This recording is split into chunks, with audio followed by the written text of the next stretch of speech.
Hi guys, it's Michele. Today we're gonna take a look at the T25 pilot number 1, the tank that you had for the grind and the mission that was before this.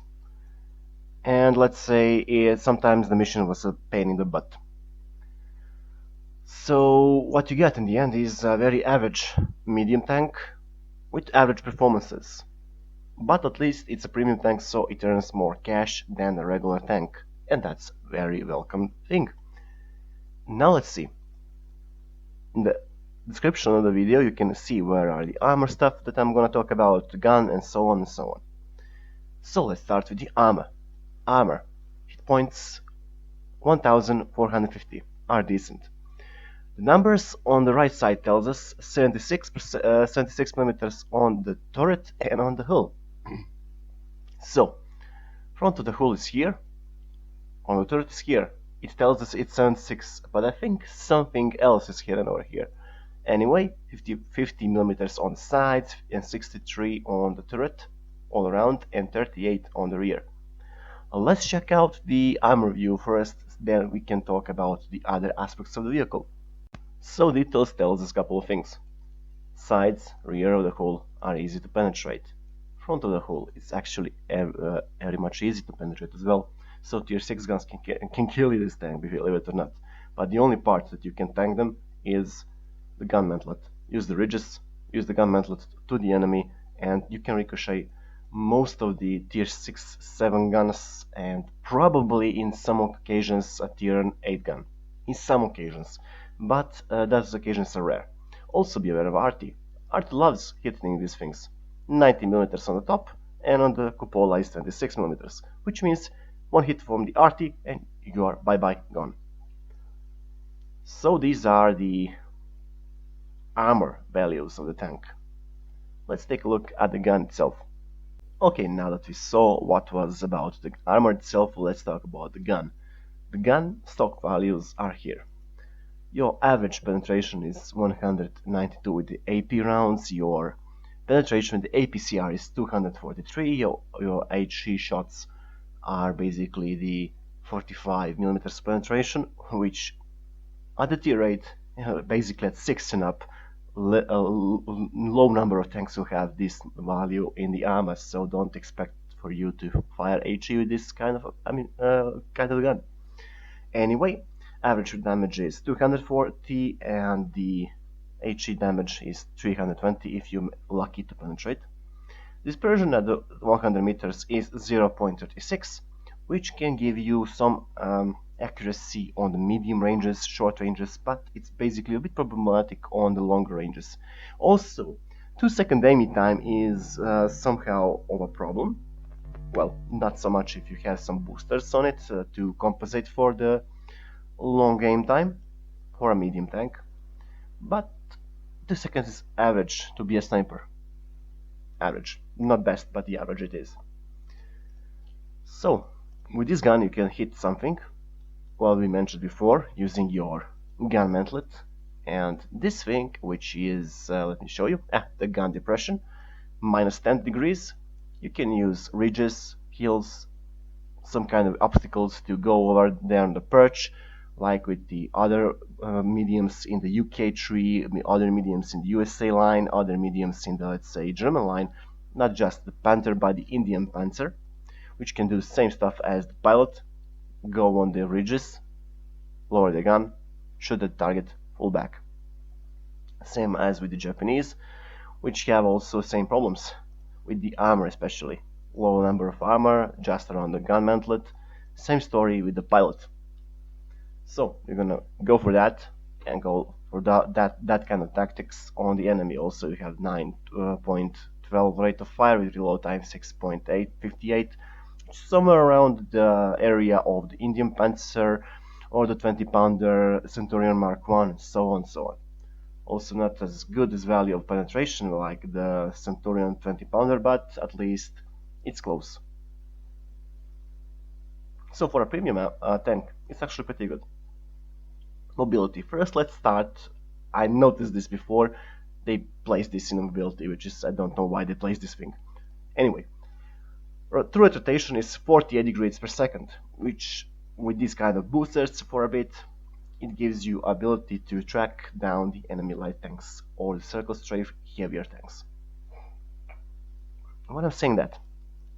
Because when you talk about mobility, you have something like this: 48 degrees per second of the turn time, decent amount of top speeds, a decent amount of horsepower per ton, and the engine power is there. So 14 horsepower per ton is pretty good, and it can give you some good acceleration, but you don't accelerate like a light tank, so be aware of that. Anyway, 48 degrees gives you enough for the turning speed alongside the same degrees of the turret's rotation speed to track down the enemy heavy tanks or circle strafe them. And spotting, well, you're not good at spotting as the light tanks, but you can at least spot the medium tanks that don't have any cam values, or you can spot the enemy heavies on the open field. Of course, this view range is basically there because if you don't have anything, well, to obstruct your view path to the enemy, you can definitely spot them. But the light tanks and stealthy tank destroyers will be a bit of a problem. Anyway, let's talk about the skills. I can tell you about the skills, but let me show you what I've done with my American crew. American crews are mostly built like this, and this is what I'm aiming with my palette. So, if you wonder what the heck are you gonna do, let's talk about the 4 primary classes and just forget about the radio man. Anyway, you want for your commander something like this: Sixth Sense, Recon, Brothers in Arms, Repairs, and Camo. For your gunner, Deadeye, Snapshot, Brothers in Arms, Repairs, and Camo. For your driver, Smooth Ride, Clutch Braking, Brothers in Arms, Repairs, and Camo. And for your loader, Safe Stowage, Adrenaline Rush, Brothers in Arms, and Repairs, and Camo. And maybe Intuition, if you really want to push that far. By the way, this thing has how many tons? 40 tons. So, little advice: avoid ramming hard stuff, big tanks. Avoid them ramming them. You can ram something like an AMX 1390, 1375, or some VK, maybe some VK scouts and American scouts. But avoid ramming stuff like E50 or T44, because even in these two situations, E50 will chew you up and T44 will leave you a lot of damage done to yourself as well to the enemy. It's the same with the story of the Indian Panzer. Even though this thing doesn't have any armor, ramming that thing will leave you in a lot of trouble. Maybe you will kill the Indian Panzer in the ram speed if you, let's say, are both on 300 HP, but the problem is that he has a very good chance to kill you as well. So avoid ramming hard stuff with this tank. And last thing for the talk before we enter into battle is retrofits. Medium caliber tank gun rammer to increase your rate of fire, to increase your aim time and your rate of fire, vents, and other stuff as well for your crew.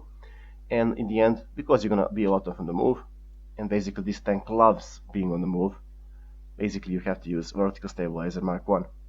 And that's all for the garage talk. Let's jump into battle so I can show you how this vehicle is played.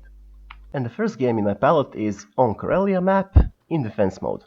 Luckily for us we are at the tier 8, because if we were on the tier 10, it will be some problems for us, because Pilot is a good tank, but it's not so good tank to compete against Patchets and Object 140s and stuff like that. As well as you know, with the other tier 8 mediums have the same problems. But for this situation, I must be happy. I have to be happy because I'm a top tier. So I have a chance, at least I have a chance to do some stuff.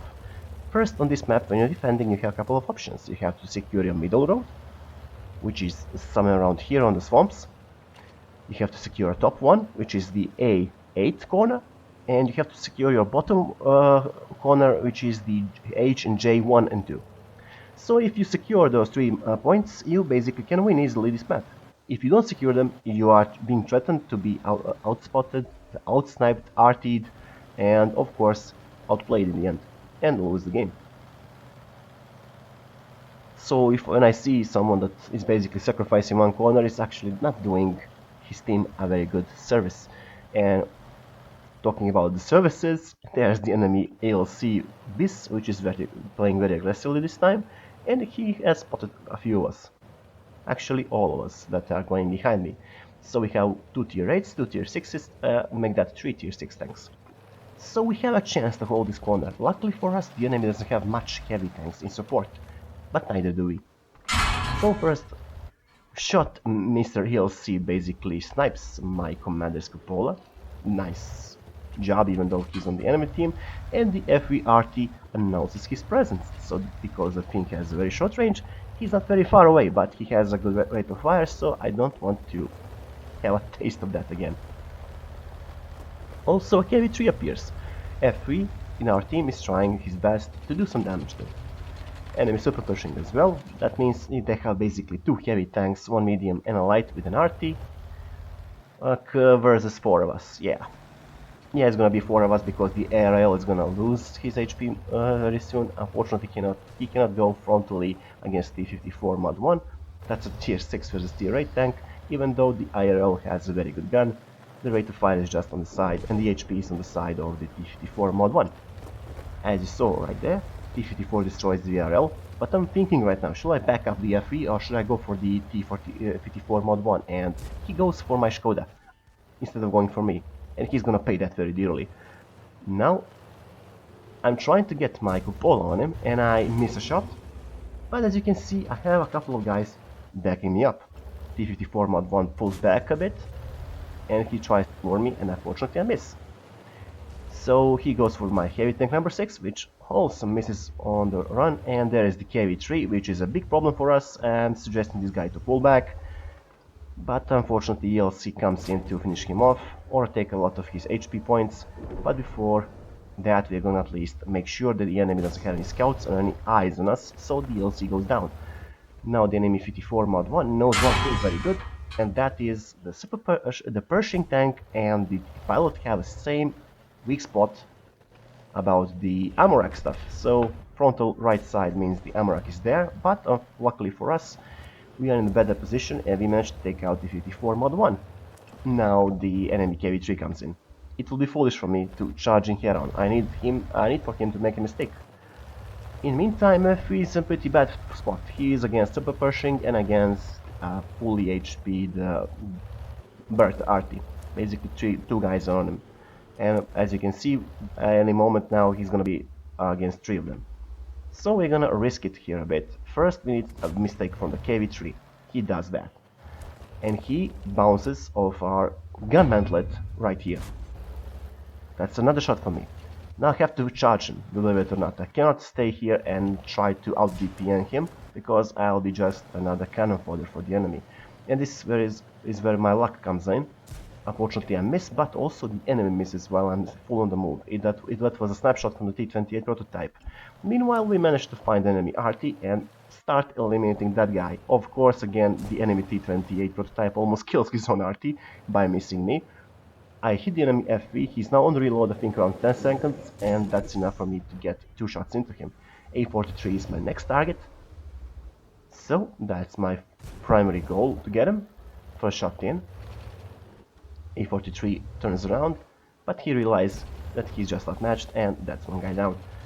The Super Pershing goes forward. I'm thinking he's gonna go after me alongside the KV3, which is forcing his can too much, and he's exposing too much of himself, giving me an easy kill. So that's kill number 5 for me, and 3000 damage by the way. So, we have an option. Shall we go for the T28 prototype, or shall we go for the Super Pershing? Firstly, I'm loading APCR because Super Pershing has a very good armor. And this is a situation where I need to win on this flank, because the other flank is still holding, but if I fail on this flank I can easily, let's say, prolong the game, or maybe the prototype and the Super Pershing can win the game. So I'm not gonna let them do that, and I'm gonna go for the Super Pershing that's turned his ass to me. So first shot comes in, second shot is on reload. So my second shot goes in as well. I'm going for his engine deck, trying to set him on fire.